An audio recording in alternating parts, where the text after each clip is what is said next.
Pour toutes ces années écoulées. Très particulière. Merci pour tes bénédictions. Nous ouvrons la nouvelle année. Nous aurons le droit. Amen. Donc Rosh Hashanah, c'est le nouvel an hébraïque qui commence. Et alors, comme on est un peu spéciaux, on le fait 2 jours avant la date officielle. Parce que Guy et Magali devaient partir, mais en fait, on aurait pu le faire vendredi soir, apparemment. Mais bon. Donc, normalement, c'est le vendredi soir. Oui. Vendredi qui arrive. Et c'est la nouvelle année qui commence. Donc, c'est l'année 5781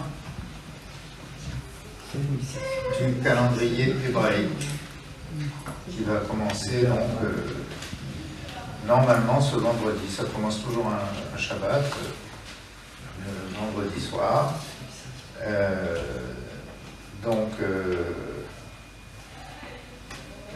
D'habitude on fait cette partie-là en apéritif avant le repas. Mais comme je ne pouvais pas venir avant, on va le faire en dessert. Plus logique d'ailleurs, puisqu'il y a du miel et tout ça. Donc, en fait, c'est un simple rituel. Alors, il y a un beau petit chien. Il y a... C'est Momo. Il y a plusieurs rituels pour le soir de Rosh Hashanah. Il y a les fruits de saison, sur les fruits de saison, sur les légumes de saison, sur... Voilà. Stéphane. Et donc, en fait, Rosh Hashanah, c'est pas du tout comme le jour de l'an. Bon, je le répète chaque année, hein, mais pour ceux qui viennent chaque année. C'est pas du tout comme le jour de l'an que nous avons, nous, profane, on pourrait dire. Parce que le jour de l'an profane, le réveillon du jour de l'an, on risque fort se bourrer la gueule et de rien faire d'autre, ou de danser, pourquoi pas. C'est une fête grave au Hashanah.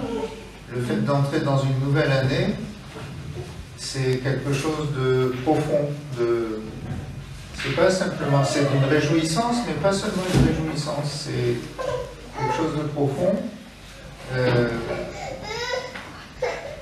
Par exemple, le mot année en hébreu, c'est le mot shana. Et shana, ça veut dire l'année, certes, mais en tant que verbe, ça veut dire changer, se transformer. Et on a une conception toute différente dans le monde païen sur des droits de l'homme. Nous avons un droit divin au bonheur. Et en fait, dans la conception païenne du monde, donc je vous ai dit pour l'année, hein, le mot année, annus, ça veut dire c'est toujours les mêmes galères qui reviennent sans cesse. Vous voyez, on est écrasé depuis notre naissance, on est bombardé depuis notre naissance parce que notre monde est sous l'emprise de Satan qui veut nous faire croire ça. On est bombardé par la croyance au malheur. Et c'est parce qu'on est dominé par la croyance au malheur qu'il nous arrive des malheurs. Et que la vie n'est pas heureuse parce que nous sommes enfermés dans cette croyance depuis toujours, et du coup, mais depuis toujours, c'est-à-dire depuis la Terre existe depuis des millions d'années, enfin l'humanité existe depuis des millions d'années, et bien nous sommes bombardés sans cesse par l'idée que c'est le malheur qui l'emporte toujours. Ben, Jésus est venu comme l'incarnation de la puissance du bonheur pour nous montrer le bonheur. On peut guérir de nos malheurs, on peut sortir de nos malheurs. Parce que nous avons un droit divin au bonheur. Il est venu nous rappeler ça. C'est-à-dire, il ne faut pas nous résigner au malheur. Quand il nous arrive des malheurs, il ne faut pas se résigner au malheur. Et il faut appeler Dieu, comme l'aveugle de Jéricho dans l'évangile de Marc, qui crie, qui appelle Jésus. On n'a pas à se résigner au malheur. Alors Rosh Hashanah, c'est l'occasion de nous ouvrir, de nous transformer, hein, de voir là où dans nos vies, dans l'année qui est passée, nous nous sommes fait avoir par le malheur, et de sortir, de nous dégager de ça. Et c'est le sens de Rosh Hashanah, de prendre conscience de... Donc c'est pourquoi je vous dis, c'est pas une fête où on s'amuse simplement, comme dans le réveillon de la Saint-Sylvestre, mais c'est... il y a une dimension grave aussi qui est... voilà, c'est très simple. La pomme, c'est nous, c'est pas une insulte. C'est chacun de nous, la pomme. Eh bien, puisque nous voulons nous centrer de plus en plus sur la puissance du bonheur, eh bien, nous proclamons que l'année nouvelle, pour chacune et chacun de nous, sera douce comme du miel. Amen. Et donc, nous trempons la pomme dans le miel. La pomme, c'est nous, hein. Et le miel, c'est le bonheur. Voilà, donc. Et alors, c'est une fête où on tâche beaucoup les vêtements, la nappe, parce que le miel, ça coule. Et le bonheur, ça coule, voilà, hein, c'est surabondant.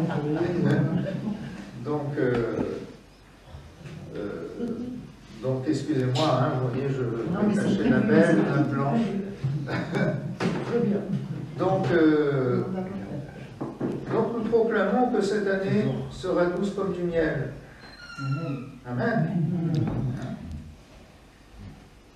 Mais ça ne suffit pas. Ça ne nous suffit pas.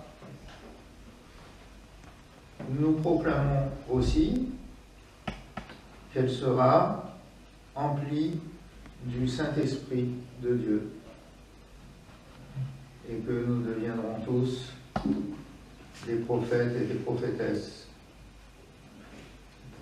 Et alors le Saint-Esprit est symbolisé par le sésame. Vous savez, sésame, ouvre-toi. Voilà. Et donc on trempe la pomme précédemment trempée dans le miel et dégoulinant de miel, nous la trempons dans les graines de sésame. Et alors, Magali, c'est toi qui va... Je commence. En premier, toi qui commence. Donc c'est ta proclamation. Il ne faut pas oublier ce que tu manges là, c'est ta proclamation pour la nouvelle année. Hein? Je prends celui-là.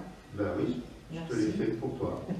Bon, eh bien, que cette nouvelle année soit pour moi et pour nous et pour toute la communauté, remplie de douceur et bénie du Saint-Esprit. Amen. Amen. Voilà.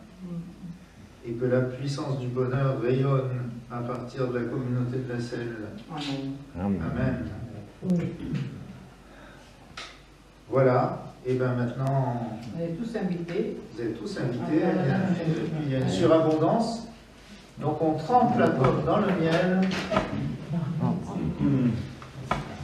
Et après, dans les graines de sésame. Et vous êtes tournés dans mon plat, hein, vous en sentez sûr.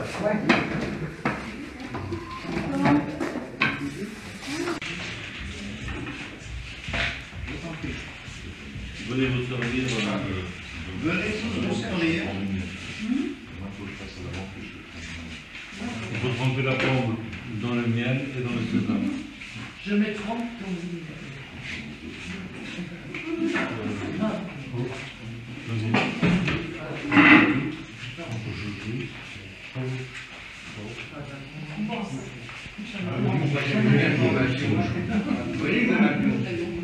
Des graines de sésame, avec du sel, avec du sel.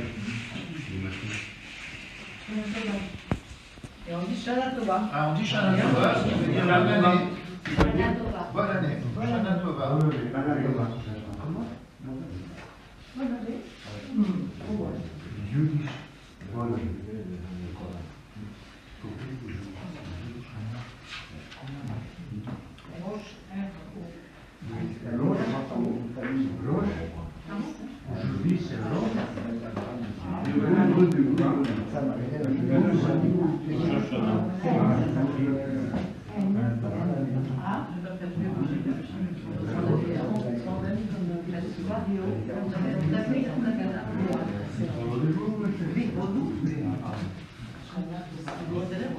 On va en prendre plusieurs, hein.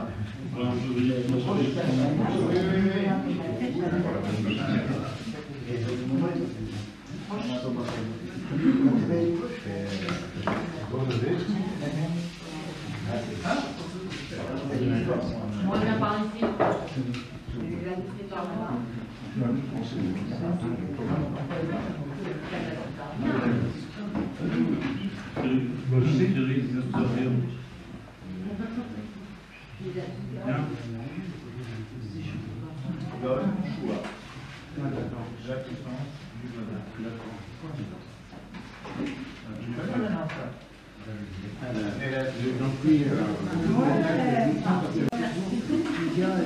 Ça fait mieux comprendre sa mission et la politique envisagée par exemple.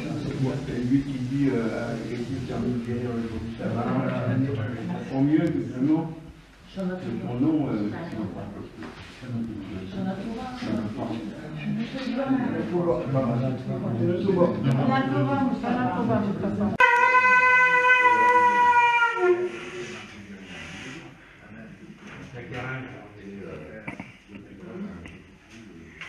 Ok.